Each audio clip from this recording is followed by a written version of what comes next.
Today, I'd like to share with you my first experience of making a FERRERO Rocher Christmas tree. I absolutely love Christmas. I love decorating, I love gift giving. Christmas makes me happy. Okay, it's Christmas Eve and we're madly rushing around preparing. Sorry about the noise of the high pressure hose. I just wanted to make my son a present to be able to take to the other side of the family, his dad's side. And so what I've got is, I've had this for years, it's just a cone, and there's many different ways you can make cones just with like a piece of cardboard or a piece of plastic, but because I have this one, I'm just going to use it. And I was initially going to put it on this beautiful glass bowl, but I kind of want it back, so I'm going to set that aside and keep it. And I found this piece of plastic that actually works really well, so I'm going to put that on there. Super cute, you know, also super cute in the bowl, but even better I think on this one. And so what you're going to need for this project is, of course, your cone to start with.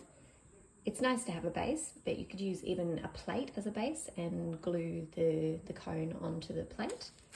You're going to need some hot glue and hot glue gun. And I've also taken this star that was from lights, Christmas lights, and I'm going to pop that on top like that. And so all I'm going to do to start is glue the cone onto this base and start gluing all of the chocolates randomly around and see how I can make it look good. Anyway, rushing, so let's get this done. There's a few things that I'll do differently next time I make one of these. I will use a flat base wider than the cone. This gives a base to support the first row of chocolates. I would also use a solid cone. I really don't like styrofoam, so I'd prefer to stuff the cones that I have or make with paper or scrap material. And what this will do is it'll give me a more solid base to be gluing these chocolates onto. As you might be able to see, I experienced some difficulty getting them to stick properly. The glue between the paper cup and the chocolate was easily separated, which led to many falling. I did find the easiest way around this, and I'll explain that soon.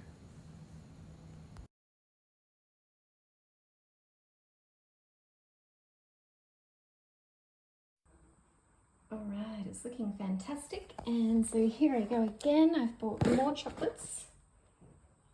I braved the shops the day before Christmas. It is hectic down there. Let me plug this in again.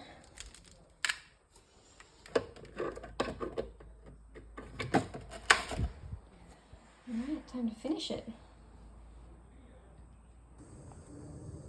Okay, really burnt my fingers, so be careful about that. And I found that even with the brand new box that I went and got from Coles, as soon as I put a little bit of hot glue on the back of these things, it was enough to melt the glue that was on here. So that's actually made it kind of easier for me. So what I've done is I put this upside down like I was doing before, put the dab of glue on it, stuck it on, and as I stuck it on, I twisted the ball of chocolate off. And so I've got all the balls of chocolate here, and then I can just put a tiny amount of glue and stick them back into their pieces. But then it's good because these pieces will be basically stuck on already. So I'm just going to lean the tree over and glue all the chocolates back on, and then I'll run downstairs, get some more tinsel, shove it all in, and voila, she'll be finished. I ended up using 90 chocolates and I didn't even get to eat one. I also ran off in such a hurry to give it to my son that I didn't get to take any videos really of it, so here's a quick snap on the way. Hope you like it. Happy crafting everyone, and Merry Christmas.